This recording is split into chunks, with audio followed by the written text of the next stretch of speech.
Most people think color at Disneyland is just used for decoration, but it's actually design philosophy in disguise. From the loud primaries in Toontown to the muted textures of Galaxy's Edge, every shade here is designed to control exactly how you feel.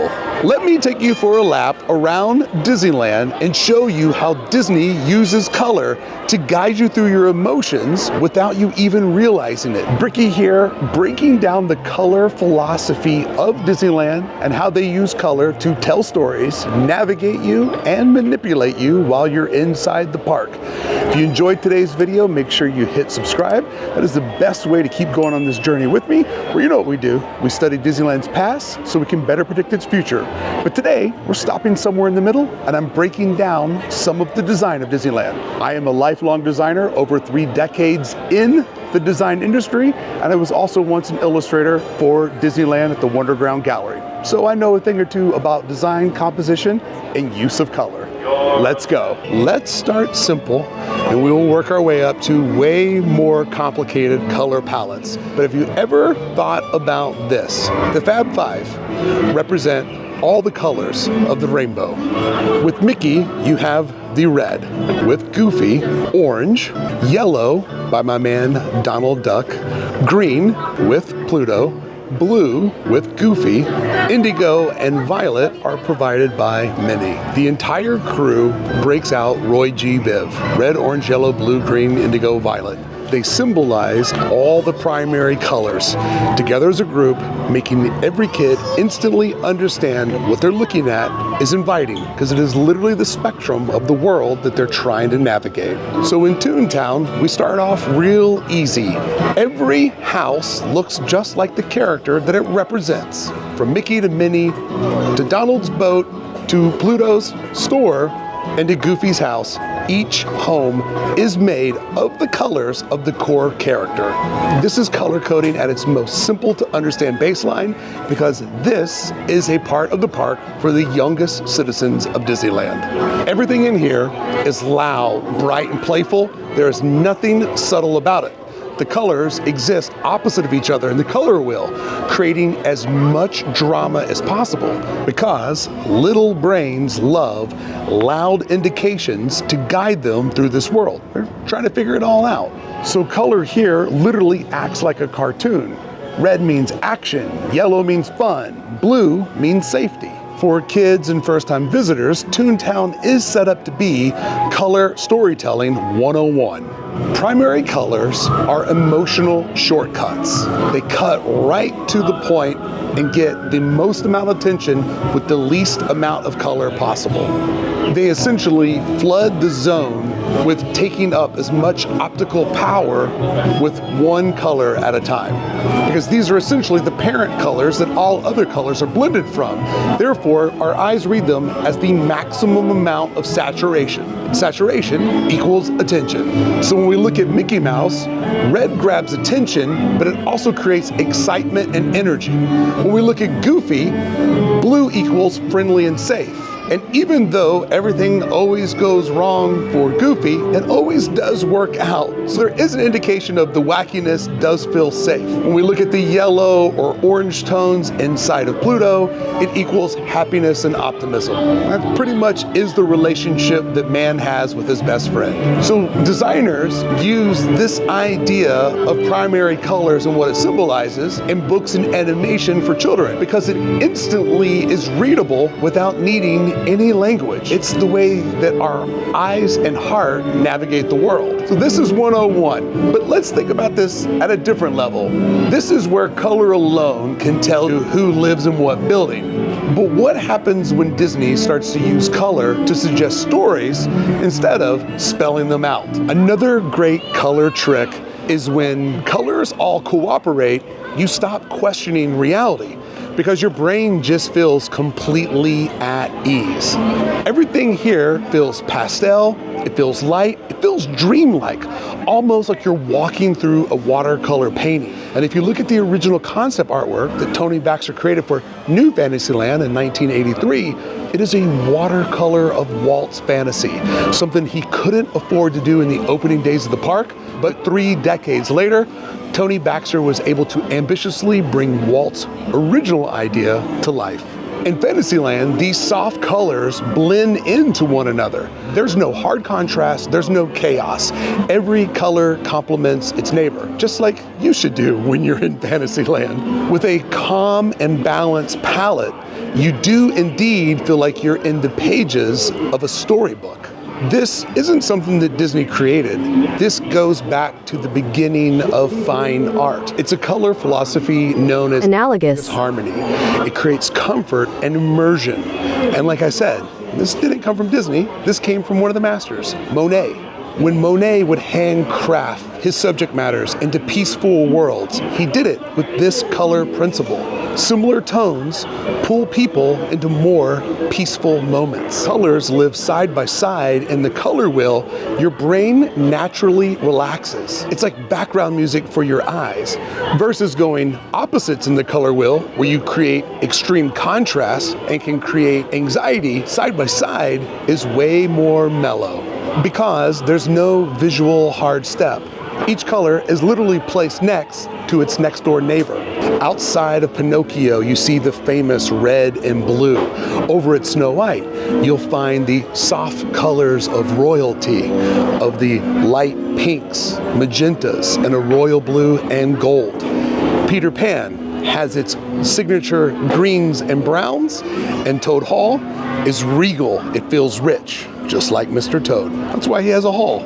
With Snow White, you see her signature color palette, but toned down, a little bit softer. We don't want to do the harsh red that makes her famous. Here we see her traditional blue, but it's brought down to a softer cloud-like baby blue that perfectly sits next to all the cream around it, setting up a very peaceful and tranquil reminder of the journey that we're going to go through. And that journey has been edited. The only signature Snow White red that we see are on the roses out front.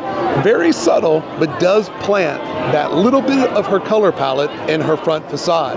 And with Peter Pan, you see the color green and brown used over and over again, and then offset with that little bit of crimson red. Front facade of It's a Small World, designed to be stark white with its accents of gold. Gold, a symbolism of wealth and royalty and riches, but white, a symbolism of peace. This front facade tells you everything that you need to know color-wise about the final scene, where we see the children of the world that all live underneath the same sun come together in harmony.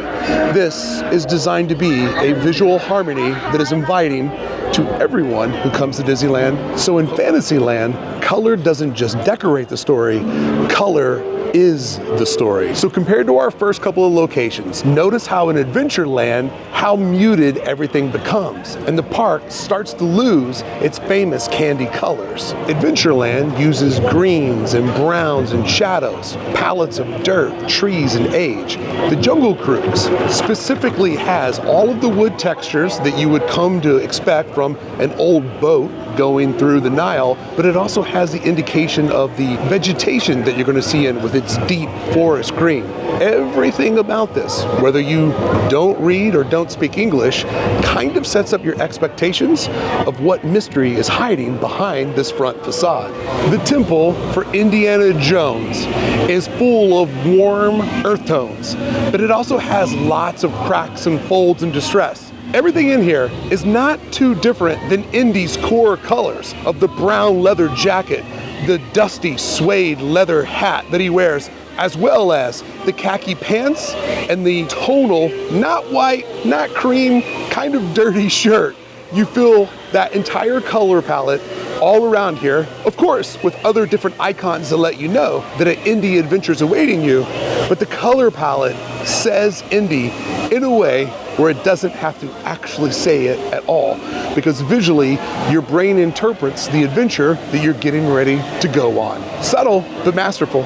Adventureland and Frontierland, both themed after real-world experiences, but tuned up for Disney magic, offer earth tones that create a sense of realism. Because after all, these are real places. And Frontierland picks up those same tones, but adds in warmer reds and lots of wood texturing. After all, the material of the Wild West was timber, wood. So inside of Frontierland, we see wood grains used everywhere. And also the warmth of Big Thunder Mountain kind of gives you that indication of the Wild West, no matter where you stand. But this is also a good example of Disney creating echo with color. When you look at Rainbow Ridge, its color palette mimics the color palette that you see in Frontierland proper, therefore creating a symbiotic relationship that the little town on the edge of Big Thunder is just like the main town you came from, placing both in a very similar geographical location and a very similar mental location for the viewer. Therefore, tying them both together makes them feel related, giving Frontierland a sense of everything belonging together.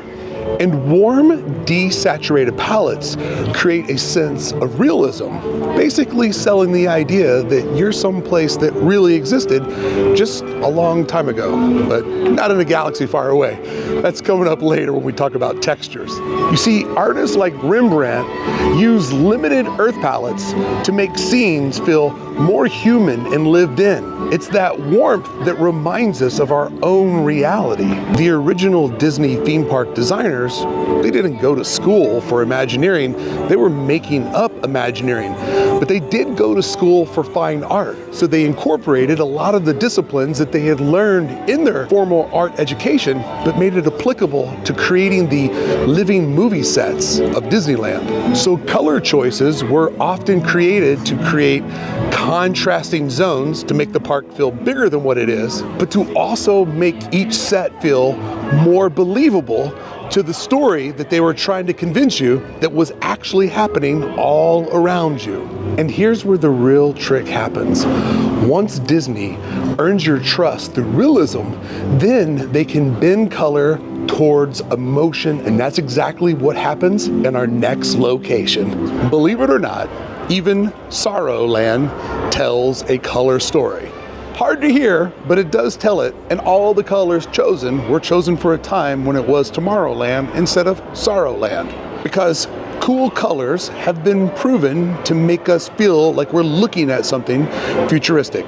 That's why you will see in the buildings that are still Tomorrowland appropriate, you'll see white, silver, chrome, and blue. These are all very essential colors for future casting. When we think about Frontierland, which is further back on the America timeline, it's warm, it's full of color, it's weathered, it's textured. And suddenly on the other side of the park, when we go to the eastern end, it's sterile, it's controlled, it's supposed to feel advanced. And it did at one point. So this part of the video, we're gonna have to go with the context of Tomorrowland in its prime, not Sorrowland as it stands today. Blue is one of the main colors that you will see in different shades all around Tomorrowland. Blue and white together symbolize rationality and progress. I mean, white alone is the color that we think of when we think of space travel. Take Space Mountain, for example.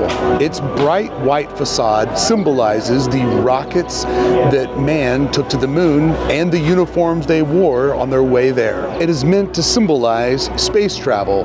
And think about this, when they changed the color, it went into a whole different vibe. Suddenly, Tomorrowland was no longer about the future, it was about steampunk and fantasy.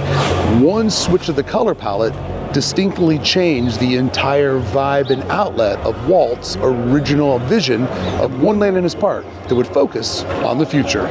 So white is a symbol of technology and optimism. Apple uses it for lots of their packaging and products, and it's no accident that architects and designers keep using these colors to represent trust and logic. It's why banks and tech companies and hospitals all use this similar color palette.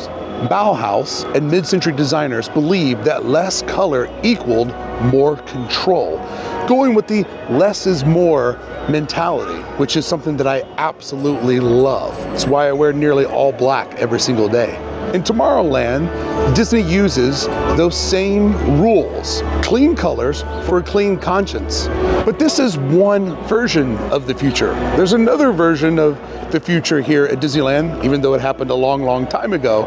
But this version of the future doesn't rely on color, it relies on texture. Great news, friends, and I have only you to thank. Today, the channel officially hit 80K, and this is how I celebrated. Friends, today's video is sponsored by Whatnot. To celebrate hitting 80,000 subscribers on the channel, I did a live stream last week where I went over to Whatnot Live, and everybody in the chat got to watch me celebrate 80K by buying this Walt Disney. Bid. Yeah! I got the Walt Disney! And of course, I also needed this Walt Disney. That's the one I need. Oh, look, she's actually looking for me. Customer service. Boom. You got it. I got it. I got 2 Walts. And I bought them from a top-rated seller with a 5-star rating. So I know I can trust my new favorite channel that I follow, Magic. Whatnot is a live stream shopping app where people can buy, sell, and auction almost anything. And here's what seems very cool about it.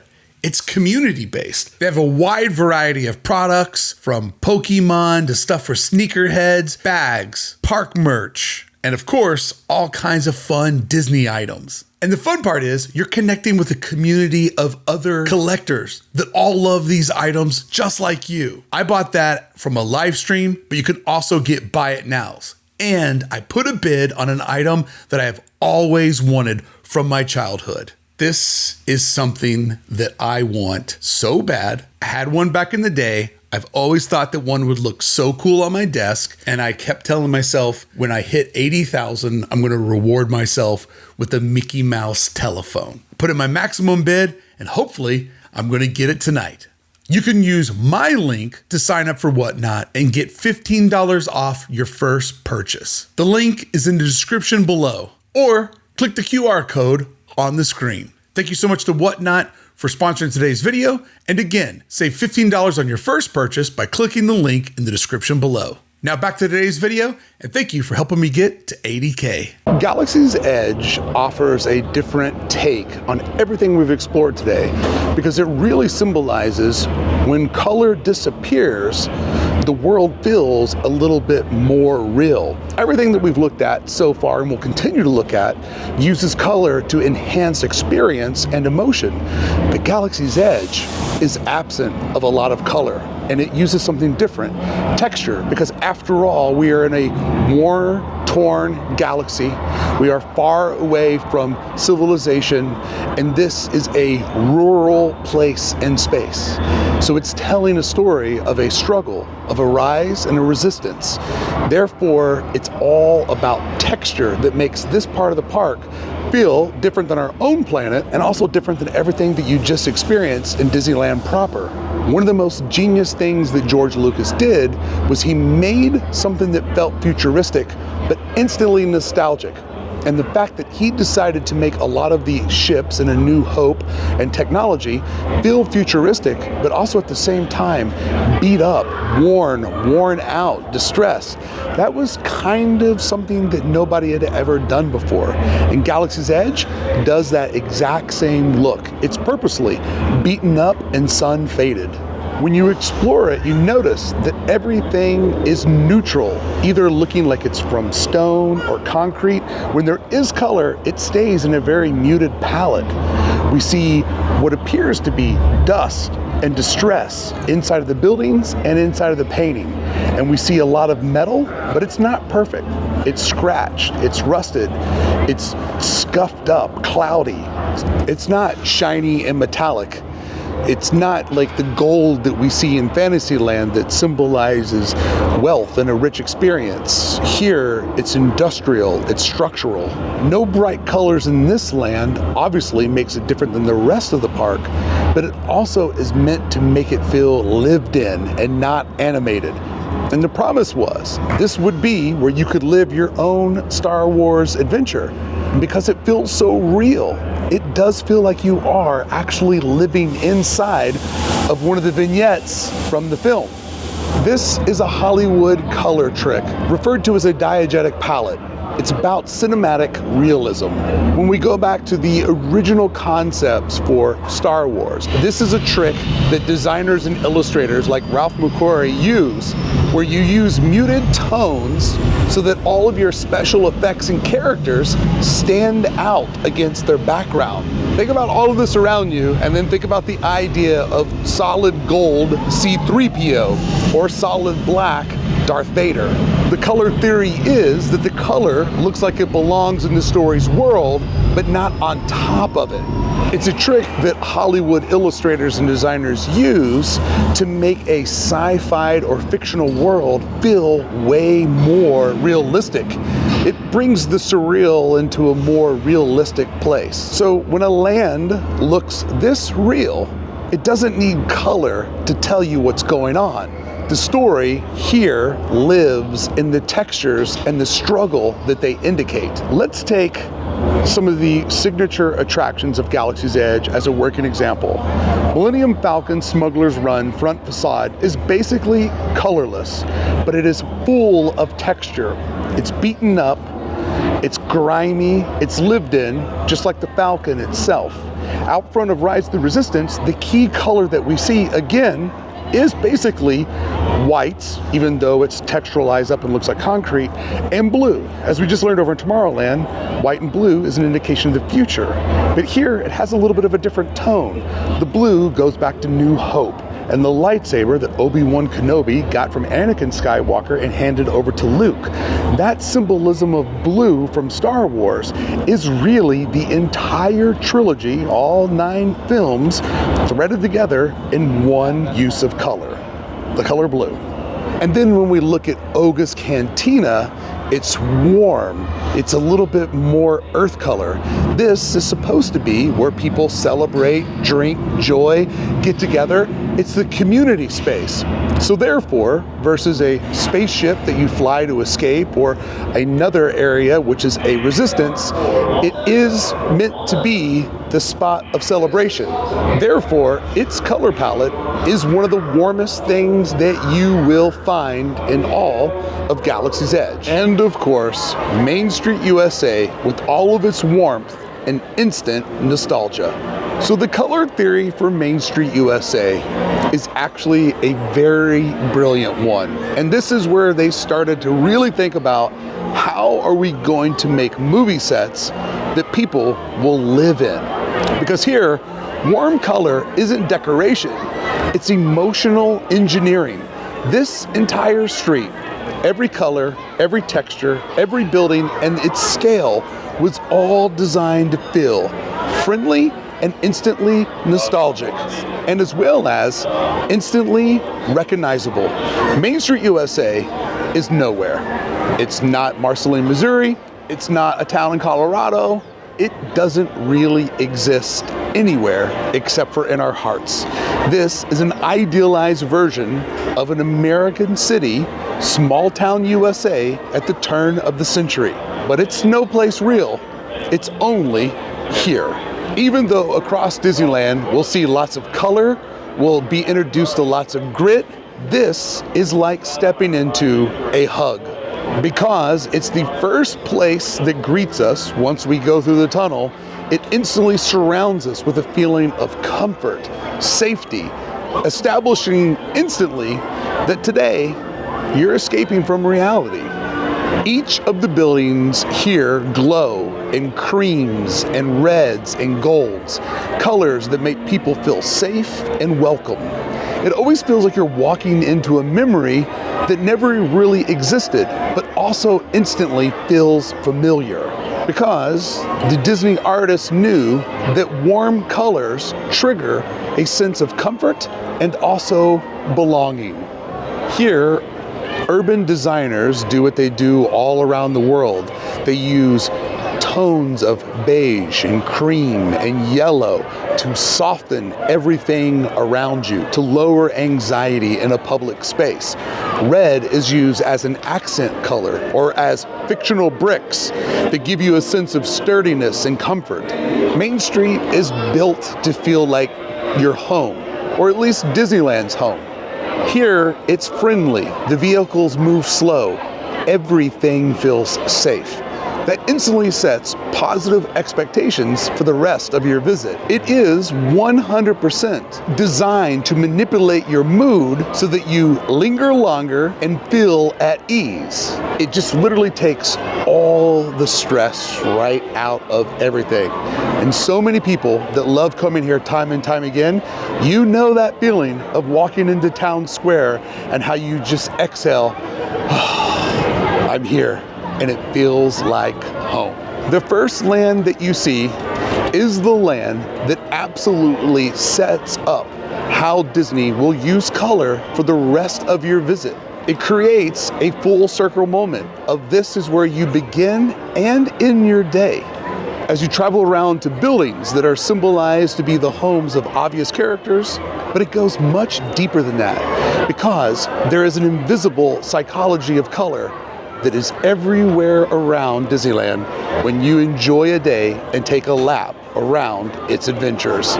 And the importance of this overall journey is to keep in mind that this is a language that everyone understands. Color is the very first language that every human learns. The land where all those ideas blend history, fantasy, and culture through color of deep purples, offsetting greens, and golds that add that perfect contrast. New Orleans Square is rooted in color meaning, not trend. Take New Orleans Square, for example, where all of the facades feel alive with personality, each one a little bit different, to take a small footprint of space and to cut it up into many options and adventures as possible. When we look at the color choice for the Haunted Mansion, it is uniquely different than nearly every other building inside of Disneyland. A lot of federal buildings are designed to be white, made of concrete or stone, marble. And for many people, those type of federal buildings are very intimidating.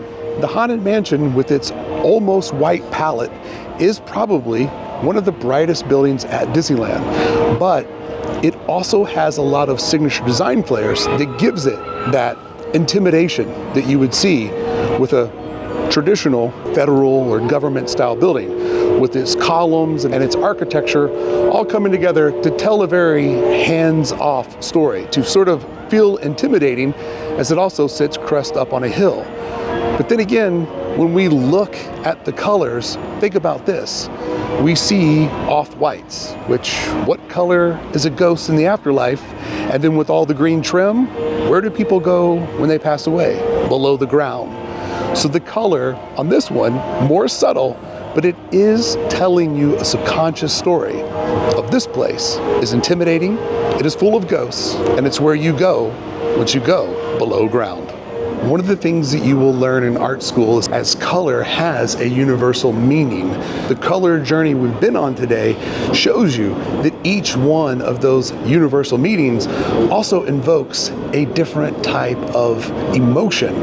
That is where the true manipulation comes in. The psychology of not only picking the proper color for the story, but the proper colors that will contrast together to create a world full of adventure, a world full of expectations, but also to create that nostalgia that makes you feel safe, that makes you feel warm, that feels inviting, that makes you want to come back time and time again. Semiotics is the study of how we read signs, symbols, and color is the first system that humans recognize. Before you could read, before you could talk, it was color that guided you through your first years in this world. And it's color that again guides you through Disneyland, setting up expectations and then helping you realize what's coming next. Whether you speak the language or whether you don't read at all, it will guide you to where you need to go next and give you an indication of what you'll find when you finally get there. So if we backtrack just a little bit, before we read words, we read color. And red means danger. And in Disneyland, you don't see a lot of hardcore bright red. Gold means value, but we do see gold used often, not only as a color, but as a material or a finish, to give you the sense of where you're at is upscale, a little bit more glamorous than the reality back home. Gold is used a lot to set the tone of an upscale experience. And blue in its many shades creates calm. And we see a ton of blue used in the park all over the place. Different shades, different colors, normally offset with creams and golds, just to kind of give you the sense of calm, but also elegance. Disney builds entire emotional worlds using that shared human code. Every building around you was carefully selected by its color on how to guide you both through the world and how to guide what's inside here, your emotions. So friends, the next time someone tells you Disneyland is just for kids, remember that they're absolutely right, because everything here was intended to speak to both the young and young at heart. It explores that part of us that never needed words to understand the world all around us. If you enjoyed today's video, make sure you check out this video right here, where I break down some of the park's hidden control panels and how they make the park operate, and with things that you'll never see. I'm Brickey, thanks for showing up. I appreciate you.